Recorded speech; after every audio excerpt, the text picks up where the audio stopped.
धरना उनका ऐसा नहीं था जिसमें जाने नहीं गई। निहत्थे लोगों को तशद्दुद का निशाना बनाया।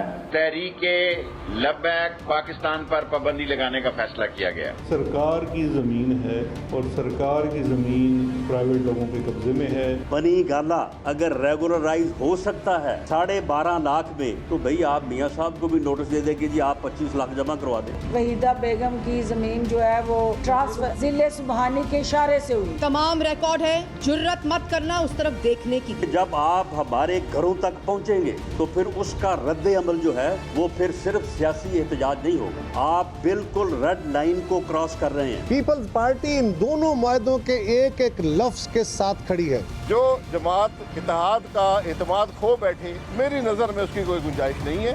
बहरहाल ये फैसला PDM की जमातें करेंगी, लेकिन अगर वो जमात नहीं रहना चाहती है तो फिर उनका रास्ता अपना है, हमारा रास्ता अपना है। वज़ीर-ए-आज़म का एक बार फिर काबीना में रद्द-बदल। शौकत तरीन को वफाकी वज़ीर ख़जाना बना दिया गया। हम्माद अज़हर को वज़ीर तवानाई का कलमदान सौंप दिया गया। फवाद चौधरी को वज़ीर इत्तलात और नशरियात बना दिया गया। शिबली फराज को साइंस एंड टेक्नोलॉजी की वजारत मिल गई। खुसरो बख्तियार को सनत व पैदावार, उमर अयूब को इक़्तिसादी उमूर का चार्ज दे दिया गया। अस्सलाम वालेकुम, आप देख रहे हैं ब्रेकिंग पॉइंट। मैं मोहम्मद मालिक। बड़ा ही क्या कहते हैं इवेंटफुल पिछले 3-4 दिन चल रहे हैं। बहुत कुछ हो गया और TLP पे बैन लग गया। ज़बरदस्त एक बोल्ड डिसीजन लिया, क्योंकि उससे पहले हमें कन्फ्यूजन मिलता था। शेख रशीद साहब के आपने बयानात खुद सुने, पहले क्या बयान थे, अब क्या बयान थे। बहरहाल एक बड़ा टफ डिसीजन है, मामूली चीज़ नहीं है। ये सियासी भी बहुत स्ट्रॉन्ग प्रेजेंस थी पिछले इलेक्शंस के अंदर। तीसरी सबसे बड़ी जमात थी पंजाब में, इन्होंने लिए। MPA इनके 3 इस वक्त कराची सिंध असम्बली में भी हैं। और अगर ये बैन बिल्कुल फॉर्मलाइज हो जाता है और तमाम लीगल तकाजे पूरे हो जाते हैं तो भाई ये 3 नशस्तें सिंध असम्बली में भी खाली होंगी। उस पर भी बाई इलेक्शंस होंगे, देखेंगे उस पर क्या बनता है। और अभी भी इट्स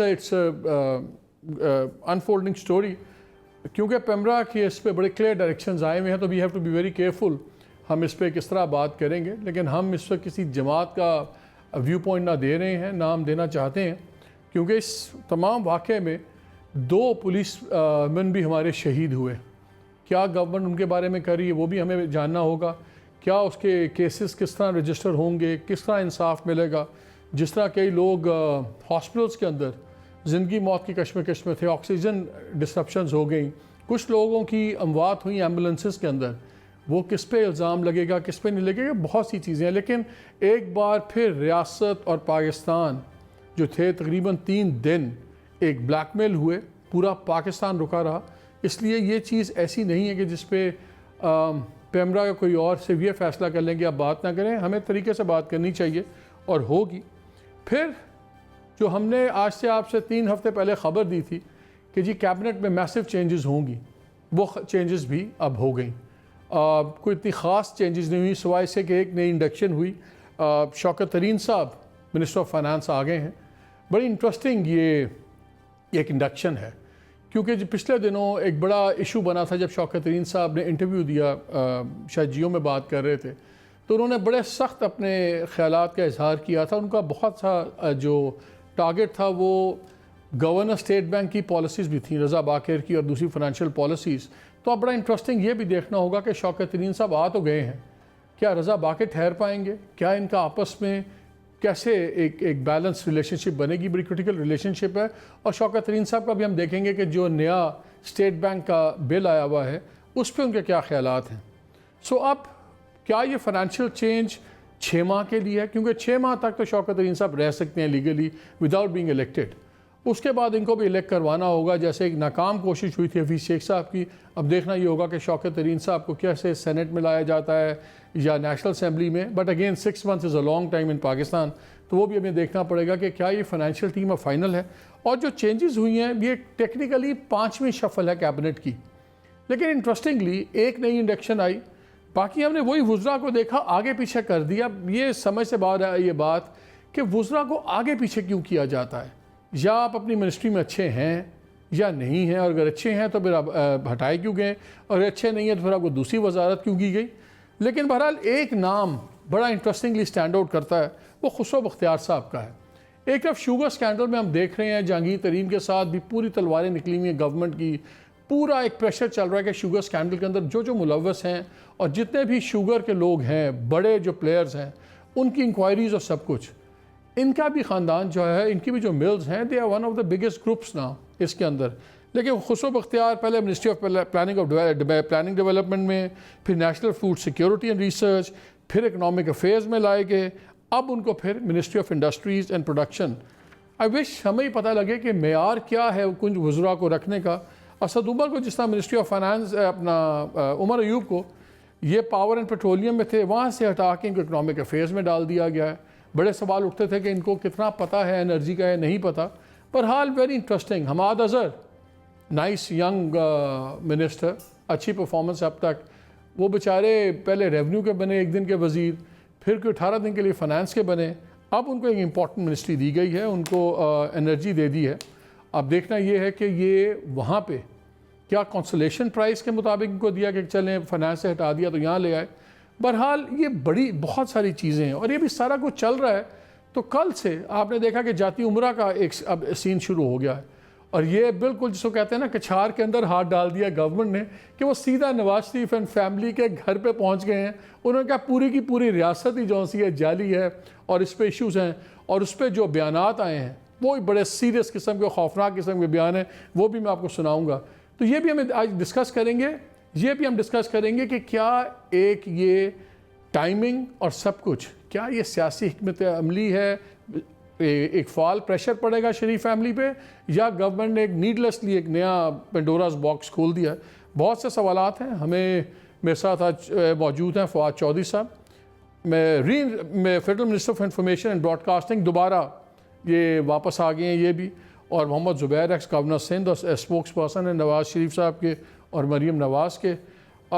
फवाद आपसे पहले शुरू करते हैं, पहले ज़रा जाती उम्रा पे बताएं ये क्या हो रहा है। अभी आप TLP आप करीबन आपने रैप अप नहीं किया, मिनिस्ट्रीज़ भी चेंज हुई हैं, ये जाती उम्रा is it a well advised move? क्योंकि ये लग रहा है कि आप एक नया आप लोगों ने फ्रंट खोल दिया आउट ऑफ द ब्लू।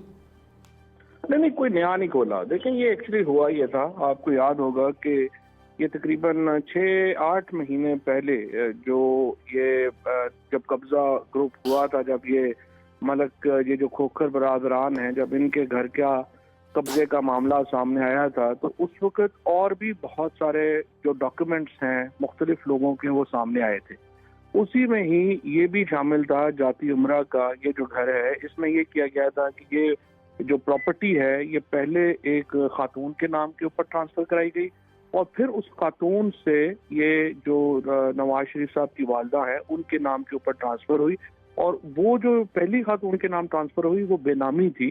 सरकारी जमीन पहले एक खातून के नाम ट्रांसफर की गई और उससे खुद खरीद ली गई, एक ट्रांजैक्शन बनाई गई, यानी जाली ट्रांजैक्शन। तो ये तकरीबन 6-8 महीने का जो प्रोसेस था वो जारी था, जिसके ऊपर गवर्नमेंट जो है वो गई अपने प्रोसेस में रेवेन्यू अथॉरिटीज के पास। उन्होंने कहा नहीं, हमारी जमीन और इस तरह से फ्रॉड में बेची गई है, और उसका फैसला जो है वो अब हुआ है। तो ये नहीं है कि ये 1-2 दिनों में कोई हो गया है, इसको पूरा प्रोसेस फॉलो किया। और अब भी जी और अब भी अगर आप देखें तो जो PM है, ये जो शरीफ फैमिली है, वो इस फैसले को उन्होंने कोर्ट में चैलेंज किया है और वो आगे प्रोसेस होगा, उसमें भी कोई ऐसा इशू नहीं। पहले हमने बहुत बड़ा फैनफेयर देखा था जब आपने खोखर बरादरान का खोखर पैलेस गिराने की कोशिश की, सब कुछ हुआ, वो भी मामला लटक गया। अभी ये भी है, ये क्या टाइमिंग ठीक है ये तमाम फ्रंट्स खोलने की? देखिए, पाकिस्तान में ना एडवर्सोरियल सिस्टम है। यहाँ पर जो एडवर्सोरियल सिस्टम होता है, वहाँ पे जो हमारे लीगल प्रोसेसेस होते हैं वो टाइम टेकिंग होते हैं। एक यहाँ पे या तो हो ना कि हम कोई एक डिक्टेटरशिप में बैठे हुए हों जहाँ पे ऊपर से उन्होंने कह दिया इसको गिरा दो तो गिरा दिया जाए, ऐसे नहीं है। सारे प्रोसेस हैं, उनको फॉलो किया जाता है, उसके बाद फैसला होता है। अब यहाँ पर भी जो आप अगर कागज उठा करके देखेंगे, एंड आई एम श्योर आपने जब भी बात करते हैं आप कागजों को पहले देखते हैं, तो आप ये कागजात जो जब उठा के देखेंगे तो आपको सामने नजर आ रहा होगा कि ये सारे फ्रॉड है। मसलन जो खोखर बरादरान है, उनका जो छोटा सा घर है वो कई सौ कनाल के ऊपर है, और उनमें जो सरकार सड़क जा रही है वो भी MNA फंड से बनी हुई है। तो अब ये तो एक बिल्कुल नेकेड करप्शन है जिसमें कि ये सारे लोग मुलव्वस रहे हैं, और उसका लेकिन प्रोसेस है। ये बात आपकी ठीक है कि इसमें इतना टाइम लग जाता है कि लोग बोर ही हो जाते हैं कि ये क्या तमाशा शुरू हो गया है। और पाकिस्तान के अंदर इस वक्त अकाउंटेबिलिटी को लेकर के, इन मामलात को लेकर डेफिनेटली एक बोरियत का तासुर है। और मैं आपके इस तासुर की भी जो है actually I would tend to agree with you कि लोग कहते हैं कि क्या तमाशा लगा रहता है, रोज इसको पकड़ लो उसको कर लो, मामला एंड पे पहुंचता नहीं है।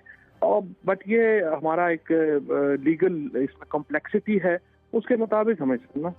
जुबैर साहब, आपको तो वैसे बड़ा खुश होना चाहिए, पीडीएम के साथ जो हो रहा है, जो बुरा हाल हुआ हुआ है, आपको तो एक नया गवर्नमेंट ने खुद ही पका एक रैलिंग पॉइंट दे दिया। अब आप सारे शुरू हो गए हैं जाती उम्रा पे, कोर्ट के पास से आपको स्टे वे मिल ही गया हुआ है।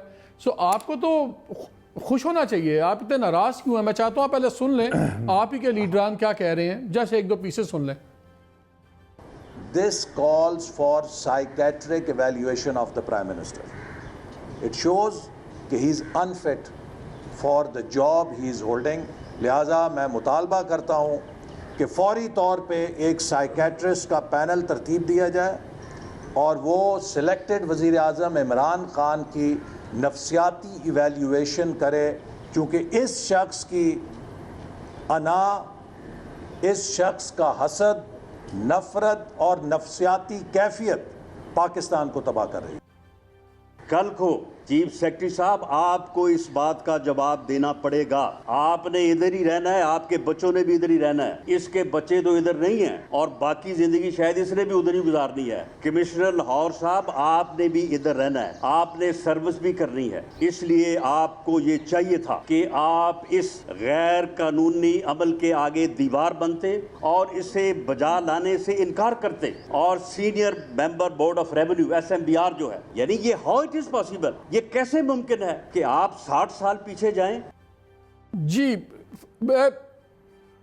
जुबैर, आपके पास आने से पहले मैं क्विक पहले रिस्पांस ले लूँ मिनिस्टर का, ख़ास तौर पे राना सनाउल्लाह के ऊपर मैंने पहले चलाना था। फवाद, इन्होंने टिका के कह दिया, चीफ सेक्रेटरी को ओपन थ्रेट किया, उन्होंने कहा आपने भी रहना, आपके बच्चों ने भी यहाँ रहना है। इससे ज़्यादा ओपन थ्रेट किसी सर्विंग ऑफिसर उसके बच्चों को नहीं हो सकती। उन्होंने कमिश्नर लाहौर को भी कह दिया, उन्होंने जो senior member board of revenue है उनको भी कह दिया, लेकिन सबसे ज़्यादा थ्रेट चीफ सेक्रेटरी को और उनके बच्चों को जो दी है, इस पर क्या रिस्पॉन्स है गवर्नमेंट की? ये राना साहब को आदत है, इस तरह की बातें वो कह देते हैं, फिर बाद में उसके बाद रिग्रेट भी करते हैं। पहली बार नहीं है उन्होंने इस तरह की लैंग्वेज इस्तेमाल की हो, उनकी एक गंदी जुबान की उनको प्रॉब्लम है।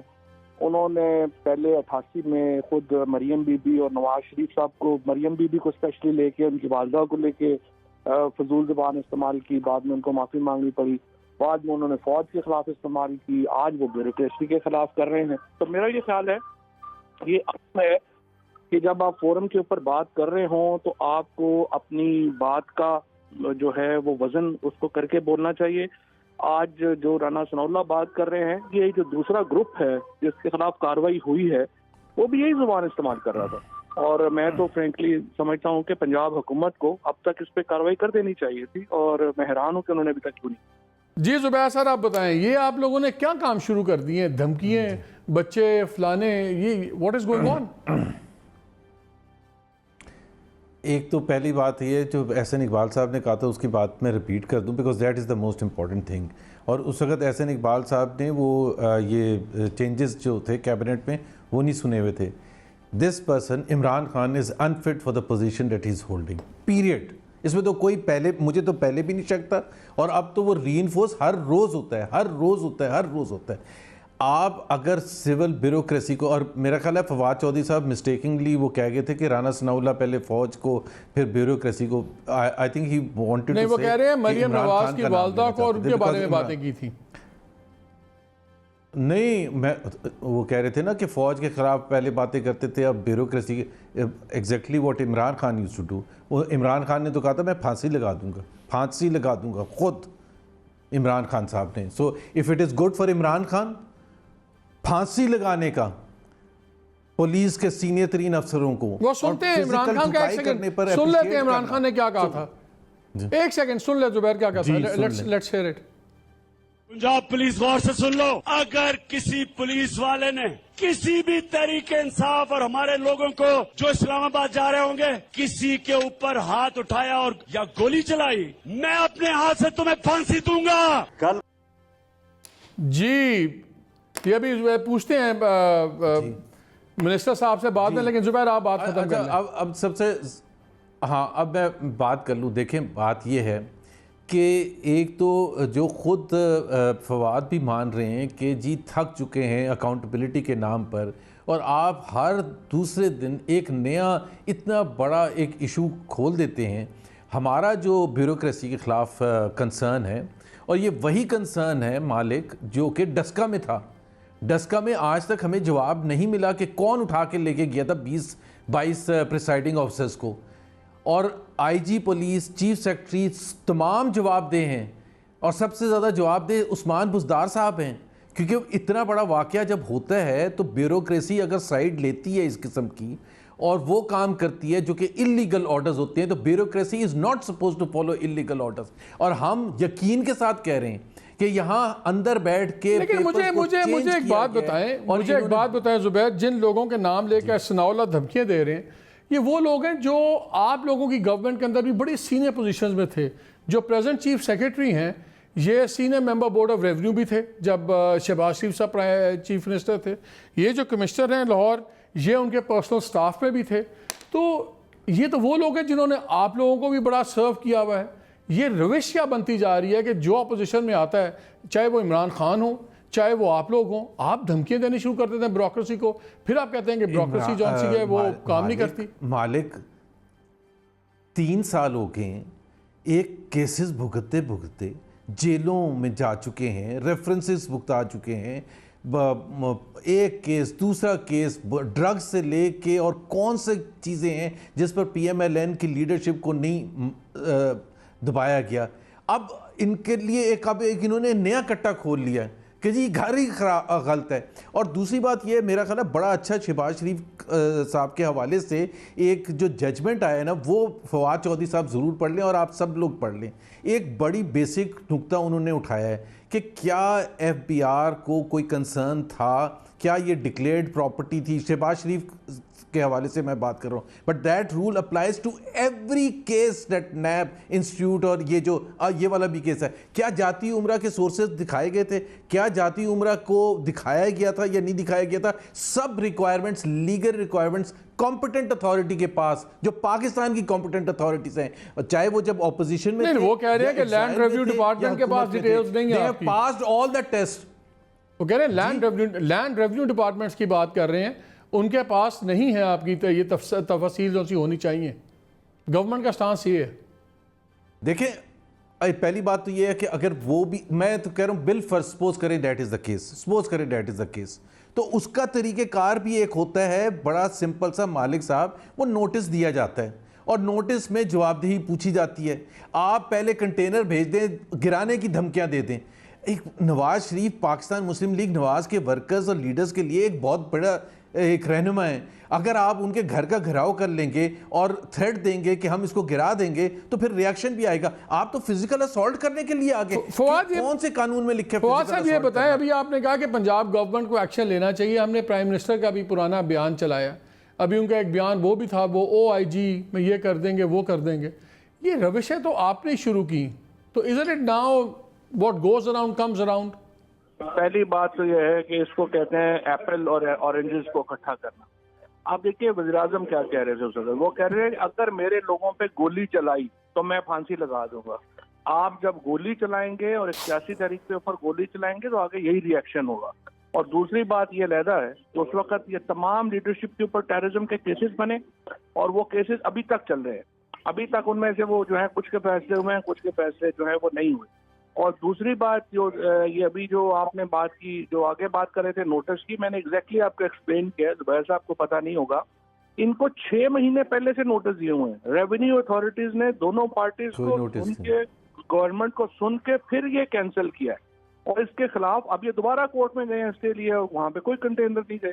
तो यही तरीका होता है जो फॉलो किया है। और मैं ये समझता हूँ जो आपने मालिक ने बिल्कुल सही बात की है जुबैर साहब। अगर आप ये जो सारे लोग जो कल आपके साथ काम कर रहे थे, आज आप उनके बीवी बच्चों को धमकियां देंगे, तो आप इस तरह मुख्तलिफ हैं MKM के फाशिस्ट, उन फाशिज्म से जो MKM ने कराची में शुरू किया था, PTI के फाशिस्ट से। आई थिंक उसको चेंज कर लें। देखें ये ना करें पीटीआई में कौन से बदमाश। लेकिन फवाद बिल्कुल फवाद, लेकिन अगर आप उस पर आएंगे तो और एमकेएम के फैसले तो आपके साथ बैठे हुए हैं, आप मुझे क्या बता रहे हैं? एमकेएम के फैसले तो आपके साथ बैठे हुए हैं। अल्ताफ हुसैन तो 1992 में लंदन चला गया था, उसको कौन यहाँ चला रहा था? एमकेएम। ओ भाई पिछले 25 साल कौन चला रहा था? तो इस तरह तो वो अल्ताफ हुसैन तो लंदन में बैठा था और फैसिज्म यहाँ कौन कर रहा था? जो अल्ताफ हुसैन की एमकेएम थी ना, वो नून लीग की पार्टनर थी। वो जरा हिस्ट्री आप चेक कर लेना, आप अभी अभी आए हैं। वो कौन है? नाम ले देना, नाम बता दें। नहीं थे जब आप नून लीग में नहीं थे, अल्ताफ हुसैन एंड कंपनी नवाज शरीफ की पार्टनर थी। ये तो माइनस अल्ताफ हुसैन और माइनस फाशिज्म एमकेएम है। और अगर आप अच्छा, मैं आपके रिकॉर्ड की दुरुस्ती कर दूंगा वैसे। अच्छा फवाद मुझे बताएं, 2013 फर्स्ट मैं एक क्लैरिफाई कर दूं। जी बोलिए। 1988 से एमकेएम इलेक्टोरल पॉलिटिक्स में है और पीएमएलएन भी उसी वक्त से है। 2013 वाज द फर्स्ट टाइम कि एमकेएम को ऑफर एक सेकंड और एमकेएम को ऑफर नहीं दी गई थी फेडरल काबीना में। और मैं दोबारा ये दोहराना चाहता हूँ कि अल्ताफ हुसैन लंदन में जनवरी 1992 से बैठा है। वो जो फैसिज्म की थी, वो उनके साथी जो थे वो आपकी काबीना में बैठे हैं। हमने उनको रिफ्यूज कर दिया था अपनी काबीना में शामिल करने से। We took that bold decision in 2013। जी फवाद, बात तो वो डेट्स उन्होंने बता दी आपको। देखें वो तो बात कर रहे हैं ना एमकेएम हमारे साथ तो कभी नहीं रही। उस वक्त जब अल्ताफ हुसैन की थी, उस वक्त तो दोनों का जाहिर है कि रिश्ता भी एक है। दोनों ने एक ही कोख से जन्म लिया।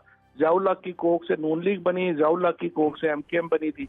और वो उनका एक ताल्लुक जो है वो रिश्ता रहा है। और उसमें आप जाहिर है वो शर्मिंदा तो नहीं होंगे ना, उनको तो फख्र ही होगा कि जाहिर है। लेकिन फवाद मुझे एक बात बताएं, एक तरफ अभी जब पीडीएम का सारा सीन हुआ, मैं तो डिबैकल कहूँगा, I am sure Zubair won't agree, लेकिन जो पीडीएम का डिबैकल हुआ उसके बाद हमने बड़े आपने भी बयान दिए, गवर्नमेंट के और मिनिस्टर्स ने भी बयान दिए कि चलें जी अब आएँ इस्लाहात की तरफ बैठते हैं, इलेक्टोरल रिफॉर्म्स की बात करते हैं, जुडिशल रिफॉर्म्स की बात करते हैं।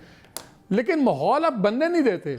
अब अगर ये एक्शन शुरू हो गया जाती उम्रा पे, तो किस तरह अपोजिशन के लोग आके आपके साथ बैठेंगे? आप हर कोई ना कोई एक नया एक दिन छोड़ देते हैं सीन, तो किस तरह फिर अपोजिशन आपके साथ मीनिंगफुल रिफॉर्म से बैठेगी? तो बुनियादी तौर के ऊपर आपकी तजवीज़ ये है कि एहतसाब का अमल और जो उन्होंने लूट मार की है उसको जो है वो हुकूमत सर पे नज़र कर दे ताकि मुज़ाकरात शुरू हो जाए। लेकिन ये नुक्ता नज़र हमारा नहीं है और ना ही हम इस पे आ सकते। पीटीआई को वोट ही जो है वो इस बिना के ऊपर मिला है कि आप इन लोगों का एहतसाब करेंगे। हम क्या करते हैं, हम क्या कहते हैं बार बार, आप जो अकाउंटेबिलिटी का मामला है, केसेस का मामला है, वो आप अदालतों के ऊपर छोड़ दें। हमारे साथ आके आप जो बड़े रिफॉर्म्स हैं, चाहे जुडिशल रिफॉर्म्स हैं, इलेक्टोरल रिफॉर्म्स हैं, उनके ऊपर बात करें। अब अगर आप ये कहें, अब जैसे ये जमीन है, ये जमीन देखें कोई अपना मेरी जाती जमीन तो नहीं है या बुजदार साहब की जाती जमीन तो नहीं है, ये तो गवर्नमेंट ऑफ पाकिस्तान पंजाब की जमीन है।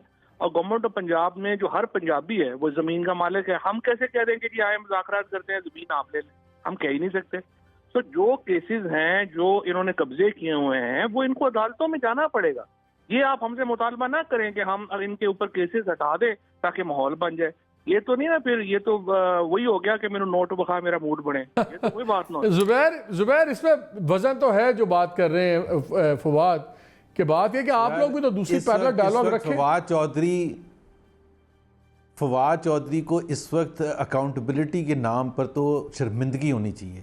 अब तो हमारा हक बनता है कि इनसे हम सवाल पूछें कि आपने पिछले 3 साल से क्या तबाही बिछाई है पाकिस्तान में अकाउंटेबिलिटी के नाम पर। कौन सा केस है जो ये लेके गए हैं? इन्होंने इतने घटिया केसेस, ड्रग का जो केस था राना सनाउल्लाह, जिस पर कलमे पड़े थे, पार्लियामेंट में खड़े होके मिनिस्टर साहब ने, शहरयार अफरीदी ने, और कब्र में जानना है और पता नहीं अल्लाह ताला को जवाब देना है। क्या हुआ उसका?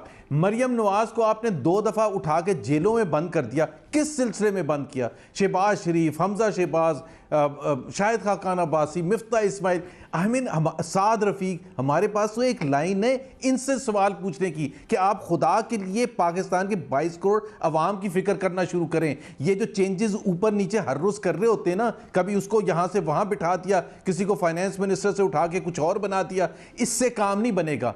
या तो आप बैठ के अकाउंटेबिलिटी कर लें। मैं बिल्कुल सही कह रहा हूँ, and I will repeat, Imran Khan is not fit to be the prime minister. अगर वो उनका जो रवैया है पिछले हमाद अजहर की 5वीं मिनिस्ट्री है 2.5 साल में। यार आप मुझे ये बताएं कि कौन से, and Hammad Azhar is one of the better ministers. Revenue, फिर उसके बाद इकोनॉमिक अफेयर्स, फिर उसके बाद इंडस्ट्रीज़, फिर उसके बाद फाइनेंस, फिर उसके बाद अभी आज उनको दे दिए एनर्जी।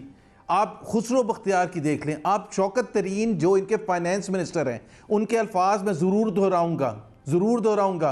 अभी आज से 15 दिन पहले इंटरव्यू में उन्होंने कहा कि इस हुकूमत के वज़ीर ख़जाना जो रहे हैं जितने भी, और स्टेट बैंक के गवर्नर, उन्होंने मुल्क का बेड़ा गर्क कर दिया। वो हैं इनके आज फाइनेंस मिनिस्टर, वो हैं उनके इरशादात इस हुकूमत की परफॉर्मेंस के। वो तो ठीक है ना, वो तो फिर प्राइम मिनिस्टर चेंज करने के लिए लाए हैं ना। अगर प्राइम मिनिस्टर एग्री कर रहे होते हैं फिर एतराफ़ तो करें ना, फिर एतराफ़ तो करें ना, कि एतराफ़ करें कि जी जो शौकत तरीन ने कहा था वो प्राइम मिनिस्टर के व्यूज़ होंगे, इसी वजह से चेंज किया गया है। तो ये जो बड़के मारते रहे थे कि जी हमने ये कर दिया, हमने ये टर्न अराउंड कर दिया, हमने ये कर दिया मईशत का, फाइनेंस मिनिस्टर के मुताबिक 15 दिन पहले कि इन्होंने बेड़ा गर्क कर दिया मईशत का। Where do we go?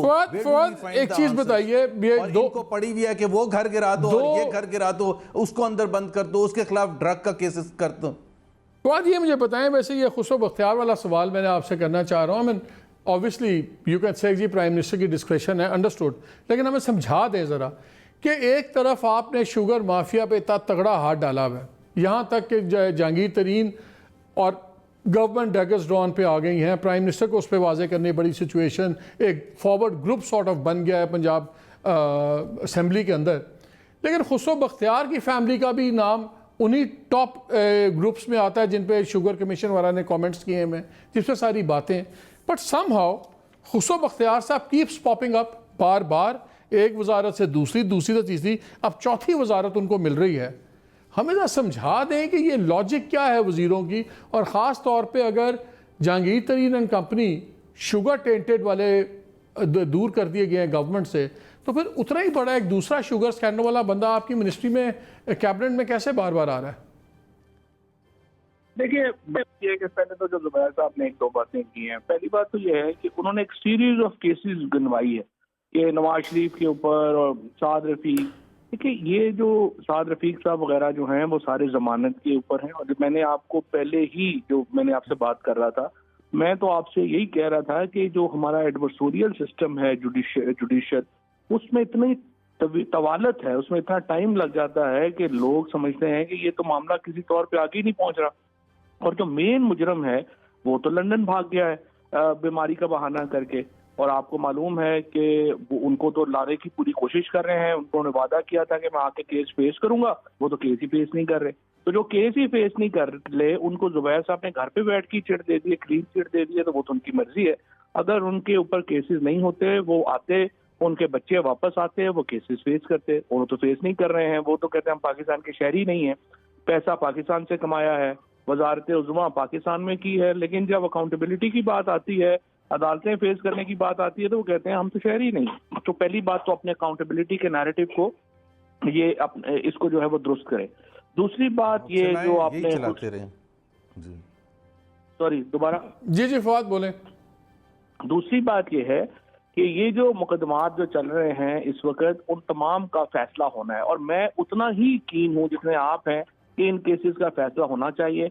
और मैं इसके ऊपर भी आपसे इत्तफाक करता हूँ कि, और पीएम साहब ने ये बात एक से ज्यादा बार कही है कि नैब को अपना नेट इतना नहीं फैलाना चाहिए कि जिसमें उनको वो कंक्लूजन नहीं ना कर सके। वो हमेशा ये बात कहते हैं कि हमें जो बड़े केसेस हैं उन पे फोकस करना चाहिए और लोगों के सामने उसका फैसला आना चाहिए। ये तो एग्जैक्टली वही मुतालबा है जो आप कर रहे हैं, यही पीएम साहब ने कहा है, यही हम भी बात कर रहे हैं। जो ये बात की आपने अब कैबिनेट रीशफल की या खुसरो की, देखिए खुसरो बख्तियार जो है उनके एक भी शेयर नहीं है शुगर मिल में, हाशिम का एक भी शेयर नहीं है शुगर मिल में। अब अगर हम किसी के शौक की वजह से कि नहीं ये हमें ये भी है तो वो भी तो करना चाहिए ना, उसकी वजह से उसको सजा दे दें दूसरे किसी की, वो तो नहीं हो सकता।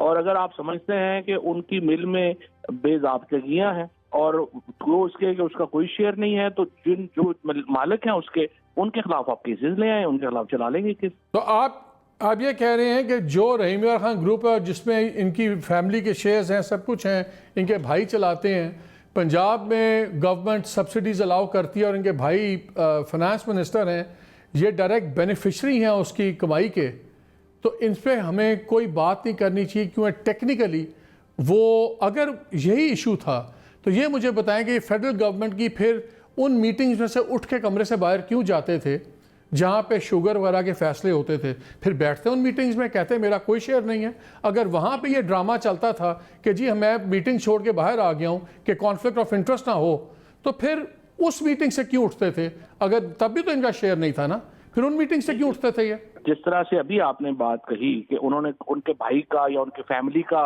अगर कोई शेयर है और वो उठ के बाहर चलेंगे मीटिंग से, तो this actually goes into his credit. No, beneficiary है। This shows to show कि वो बेनिफिशियरी हैं उन तमाम बिलियंस के जो इसी खानदान में बट रहे हैं ना।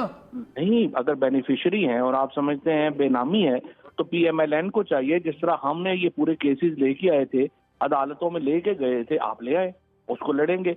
अब मुझे टीवी प्रोग्राम के ऊपर किसी के शौक के ऊपर तो नहीं ना उनको नहीं। मुझे फाद एक चीज़ बताएं, आप इंफॉर्मेशन मिनिस्टर बने, आपका ट्रैक रिकॉर्ड था, ज़बान को आप समझते हैं, अच्छा बोलते हैं आप, कि PR मीडिया के साथ सॉलिड है, एक डेमोन्स्ट्रेबल एक कैपेसिटी आई, आपका वापस लगना हमें समझ आता है। अगर एक मिनिस्टर और है, फॉर एग्जांपल अगर एजाज शाह साहब हैं, वो पार्लियामेंट्री अफेयर्स से उठते हैं, इंटीरियर से नारकोटिक्स, आफरीदी शुरू होते हैं मिनिस्ट्री ऑफ नारकोटिक्स कंट्रोल से, स्टेट्स एंड फ्रंटियर रीजन्स, फिर मिनिस्ट्री ऑफ इंटीरियर, फिर chairman parliamentary committee. Khusro Bakhtiyar planning development और फूड में क्या उनकी एक्सपर्टीज़ कॉमन है कि फिर इकनॉमिक अफेयर्स में, वहाँ से आप इंडस्ट्रीज़ एंड प्रोडक्शन में, यहाँ तो बंदे की कोई डेमोन्स्ट्रेबल एक्सपर्टीज़ हमें लोगों की नज़र आए, उसने माजी में उसमें काम किया, एक्सपर्टीज़ हो।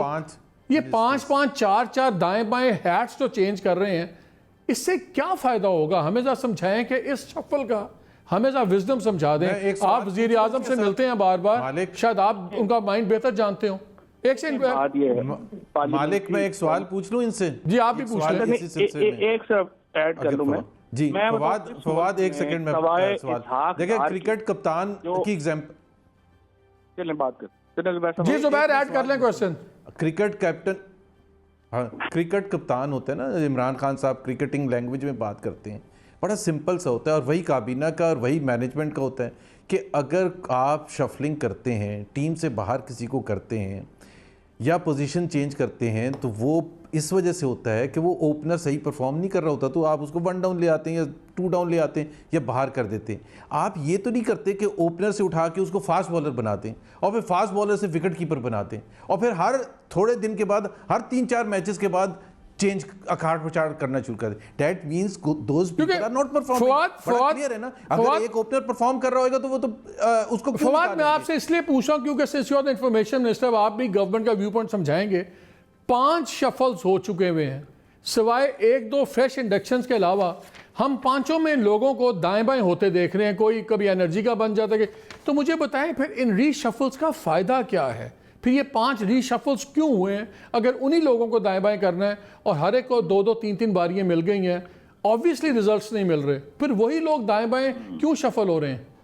देखिए, पहली बात तो ये है मालिक के इस मुल्क में सवाए इसहाक डार साहब के, जो कि समझी थे वजीर आजम के, इसलिए वो 5 साल फाइनेंस मिनिस्टर रहे, वरना कोई भी हुकूमत का जो फाइनेंस मिनिस्टर है, पीपल्स पार्टी के 3 फाइनेंस मिनिस्टर आखिरी दफा चेंज हुए, उससे पहले जो है वो 2 दफा चेंज हुए, और एक कॉन्टिन्यूस हिस्ट्री है हमारी जहाँ पे इन मिनिस्ट्रीज के ऊपर बार बार जो है वो चेंजेस आई। क्योंकि जो फाइनेंस की मिनिस्ट्री है, या जैसे अगर महंगाई हो गई है और उससे गवर्नमेंट मुतमईन नहीं है और प्राइम मिनिस्टर मुतमईन नहीं है, तो ये रीशफल्स पार्लियामेंट्री डेमोक्रेसी में बिल्कुल नॉर्मल है। दूसरी बात ये थी कि नून लीग की गवर्नमेंट में 22 जो थे वो तो अपने घर की फैमिली के लोग थे। अब शहबाज शरीफ को क्या चेंज करते, या इसहाक डार को क्या चेंज करते, या आबद शेर अली को क्या चेंज करते, तो सारी फैमिली रूलिंग थी। यहाँ पार्लियामेंट्री डेमोक्रेसी है, बड़ी हमारी जो पार्टी के अंदर भी एक बड़ा हमारी एक लाउड पार्टी है, पार्लियामेंट्री पार्टी जो है वो लाउड है, और हमारे यहाँ चेंजेस जो हैं वो आती हैं, हमारे यहाँ पॉलिटिकल उसके साथ भी आती हैं, और प्राइम मिनिस्टर साहब जहाँ पे नहीं समझते सही वहाँ पे भी वो चेंजेस कर लेते हैं। तो ये अगर आप पार्लियामेंट्री डेमोक्रेसी की हिस्ट्री देखें तो कोई अनहोनी बात जो है वो नहीं है। ये और जो चले उमर अयूब का फॉर एग्जांपल बता दें, उनको क्यों चेंज किया, उमर अयूब को क्यों चेंज किया आप बता दें चलें। बिकॉज की मिनिस्ट्री है ना, सर्कुलर डेट डबल से ज्यादा हो क्या, हम तो कर रहे थे क्लास ले रहे थे, हम तो कह रहे थे कि तबाही हो गई है, आप बता दें उनको क्यों चेंज किया, और अगर चेंज किया है तो दूसरी मिनिस्ट्री क्यों दी गई है आप बता दें। अभी आपने 5 मिनट पहले हमाद की तारीफ की और आपने कहा कि वो he is among the ministers जो डिलीवर कर रहे हैं।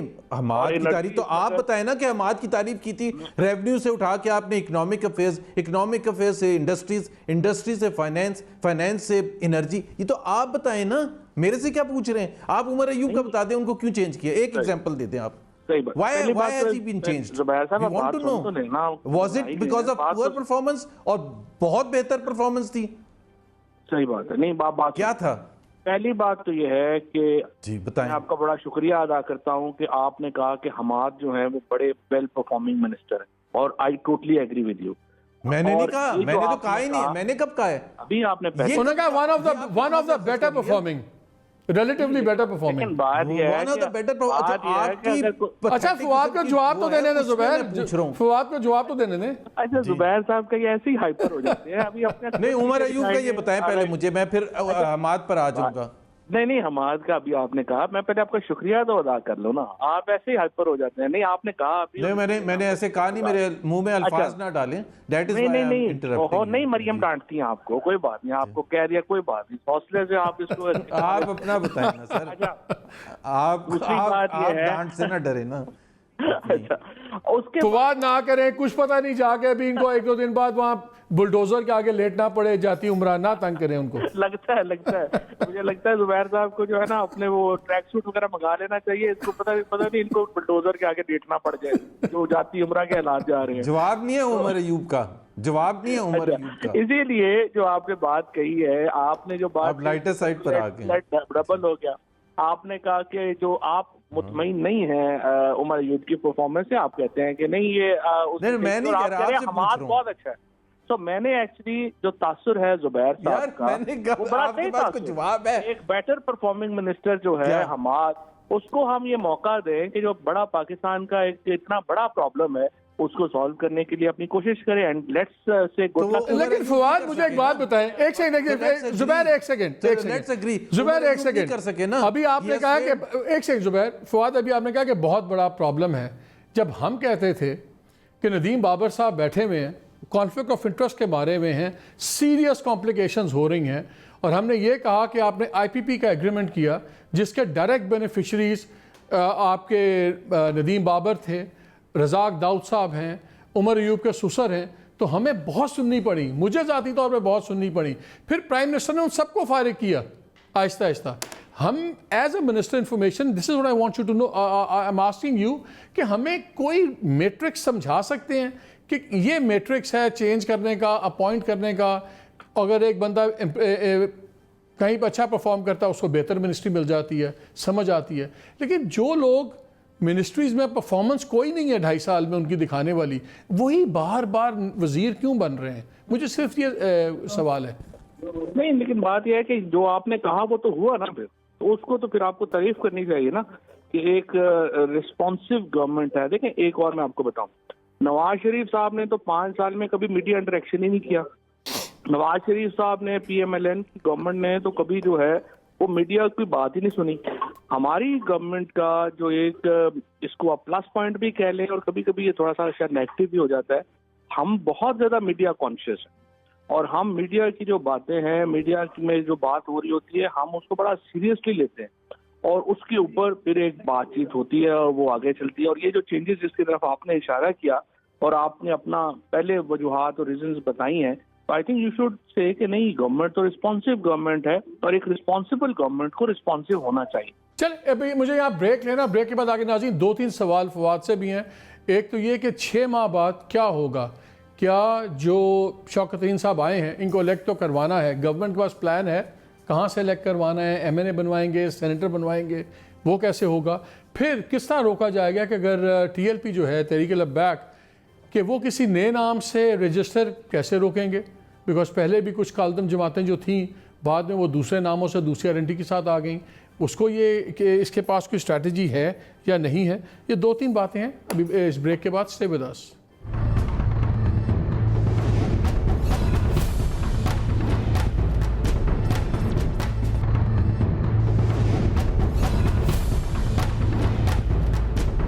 Welcome back to the show. Fawad, ये बताएं, बहुत जो व्यू पॉइंट्स थे शौकत तरीन साहब के भी, और एक जनरल परसेप्शन ये लिया जा रहा था कि डिस्पाइट उनके उस सख्त इंटरव्यू के जिसमें उन्होंने बड़ा क्रिटिसिज्म किया, जिसका ज़ुबैर भी रेफ़र कर रहे थे, कि ये एक हार्ड लाइन लेंगे IMF नेगोशिएशंस में जो हफीज़ शेख और डॉक्टर बाकर की तरफ से हमें नज़र नहीं आई। एक तो ये मुझे बताइए, क्या ये तासुर दुरुस्त है? और दूसरा, आप लोगों का क्या प्लान है? क्या ये सिर्फ 6 माह के लिए आए हैं, या अगर 6 माह के बाद क्या इनको सेनेटर बनाएंगे, मेंबर MNA बनाएंगे, क्या व्हाट्स द प्लान? नहीं, ये प्लान के ऊपर एक्चुअली मेरी PM साहब से बात नहीं हुई और मुझे नहीं पता कि इनके ऊपर क्या प्लान है, लॉन्ग टर्म है, शॉर्ट टर्म है, कैसे होंगे। वो तो मैं जब उनसे मेरी डिस्कशन होगी तो उसके बाद जो है बता सकूंगा। जहाँ तक उनके व्यूज का ताल्लुक है, वो बिल्कुल आपकी बात ठीक है, वो काफ़ी मुख्तलिफ हैं हफीज शेख साहब से। वो प्रो ग्रोथ बहुत ज़्यादा करना चाहते हैं। उन्होंने मैंने भी जो उनका इंटरव्यू सुना, वो तो काफ़ी ज़्यादा एक लिबरल इकोनॉमी के हामी है, और जाहिर है कि अब उन्हें IMF से और उसके ऊपर बातचीत करनी होगी। एंड लेट्स सी, ये तो उनकी पॉलिसी है, वो कैसे उसको लेके आगे। और TLP पे Fawad, we love you because इन बातों पे जो आप प्रोग्रेसिव व्यूज रखते हैं, किस तरह रोकेंगे कि ये किसी और नाम से जमात वापस ना आए, फिर कोई और मैस्करेड हो? How do you deal with that? ये हमारी सच्ची बात तो ये है कि एक माजी से हमारा ये तजुर्बा हमने देखा है, जहाँ पर तो हम फैसला कर लेते हैं कि कोई सियासत आड़े नहीं आएगी और हम कभी इनको इस तरह से यूज नहीं करेंगे, वहाँ पर तो रियासत ने इनको बड़ी कामयाबी से रोका है। जहाँ पर फिर पॉलिटिकल कन्वीनियंस आई है और इनको लगा है कि इन्हें इस्तेमाल करना जरूरी है, वहाँ पर फिर वो मुख्तलिफ नामों से आ गए हैं। अभी तो जो रिजॉल्व है, जिस किस्म का इस वक्त एक्शन हुआ है और जिस कामयाब तरीके से हुआ है, उसकी वो तो बड़ा कमेंडेबल है। और मैं समझता हूँ कि हमारे यहाँ सियासी पार्टीज का किरदार भी बहुत अच्छा रहा, इंडिविजुअल्स 1-2 छोड़ के बड़ा उन्होंने इसको सपोर्ट किया। क्योंकि देखिए ना, हम पॉलिटिक्स तो तभी कर सकते हैं ना जब इक्वल आपको पूरी TLP पे इस्लामाबाद और रावलपिंडी एक पेज पे हैं फवाद, उसके बगैर तो हो ही नहीं सकता ना। देखिए, इस्लामाबाद रावलपिंडी के बगैर इस तरह के बड़े क्रूशल फैसले हो ही नहीं सकते। और इस वक्त जो एक फायदा है, बड़े फैसले इसलिए हो सकते हैं कि इस्लामाबाद और रावलपिंडी मुकम्मल तौर के ऊपर एक पेज पर है, और यही एक समझिए कि ताकत है इस वक्त इस निज़ाम की। Zubair, 10 seconds closing comment. जी, TLP पर तो आई एग्री कि जी अगर तो इन्होंने फैसला किया है जेन्युइनली कि जी हमने आइंदा कभी ऐसी चीज़ें नहीं दोहरानी जो हम करते रहे हैं एज अ पाकिस्तानी नेशन, तो बहुत अच्छा है। अदरवाइज़ कोई फ़ायदा नहीं होगा, और हिस्ट्री हमें कहती है कि कोई फ़ायदा नहीं होगा। शौकत तरीन पर मैं सिर्फ ये कहता हूँ कि शौकत तरीन ये आज इनको ख्याल आ गया, हम हाथ जोड़ जोड़ के कहते थे ओ भाई ग्रोथ नहीं होगी तो कुछ भी नहीं होगा, आज इनको समझ आ चले सही फैसला कर लिया। आ जाए रोजगारी में इजाफा होता है, ग्रोथ लेड इकोनॉमी की तरफ आ जाए, बड़ी अच्छी बात है। क्या फ़र्क पड़ता है देर आए सवेर आए। Anyway Fawad, thank you very much. Zubair, बहुत शुक्रिया आपका। नाज़रीन, वक्त बिल्कुल थोड़ा सा, लेकिन ये इंटरेस्टिंग एक अपॉइंटमेंट हुई है बिकॉज बड़े क्रिटिकल स्टेज पे हम IMF के साथ भी, वर्ल्ड बैंक और तमाम के साथ डील्स भी चल रही हैं, नेगोशिएशंस भी हैं, और जैसे फवाद ने पॉइंट किया, लिबरल इकोनॉमी की बात है। Let's see how it does. मेरे पास अब वक्त नहीं है, मैं कल आपसे बात करूंगा कि मैंने आपको खबर दी थी पॉलिटिकल चेंजेस की, साथ ही मैंने ब्यूरोक्रेटिक चेंजेस की भी खबर दी थी। वो चेंजेस क्या हैं, कौन सी हैं, कब तक हो रही हैं, इस पर कल आपसे तफसीलन बात होगी। But we are talking about big guns which are going to go silent soon. इजाज़त दीजिए, अल्लाह हाफ़िज़।